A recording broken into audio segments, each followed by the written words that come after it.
2024 Pondicherry central university BEd first semester exam ഈ വരുന്ന ഡിസംബറിൽ നടക്കുന്ന വിവരം നിങ്ങൾക്ക് എല്ലാവർക്കും അറിയാമെന്ന് വിചാരിക്കുന്നു. ഇതിൽ നമ്മൾ പ്രത്യേകം നോട്ട് ചെയ്യേണ്ടത് എക്സാം പാറ്റേണിനെ കുറിച്ചാണ്.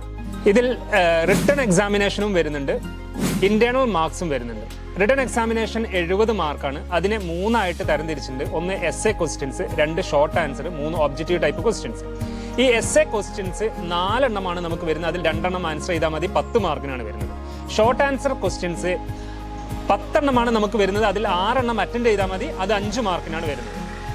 ഇനി ലാസ്റ്റ് 10 ഒബ്ജക്റ്റീവ് ടൈപ്പ് ക്വസ്റ്റ്യൻസ് ആണ് വരുന്നത്. അത് ഓരോന്നിനും 2 മാർക്ക് വീതമാണ്. അത് നമ്മൾ ടോട്ടലായിട്ട് നോക്കുമ്പോൾ essay ക്വസ്റ്റ്യൻസിന് 20 മാർക്കും, ഷോർട്ട് ആൻസറിന് 30 മാർക്കും, ഒബ്ജക്റ്റീവ് ടൈപ്പ് ക്വസ്റ്റ്യൻസിന് 20 മാർക്കുമാണ്. അങ്ങനെ ടോട്ടൽ 70 മാർക്കാണ് നമുക്ക് റിട്ടൺ എക്സാമിനേഷന് കിട്ടുന്നത്. രണ്ടാമത്തെ പാർട്ടിൽ നമുക്ക് ഇന്റേണൽ എക്സാമിനേഷൻ ആണ്. അതിൽ ടോട്ടൽ 30 മാർക്സ് ആണ്. അത് എങ്ങനെയാണ് നമുക്ക് 30 മാർക്സ് കരസ്ഥമാക്കാൻ കഴിയുക എന്നുള്ളതിന്റെ ഡിസ്ക്രിപ്ഷൻ ഞാൻ താഴെ കൊടുക്കുന്നതാണ്.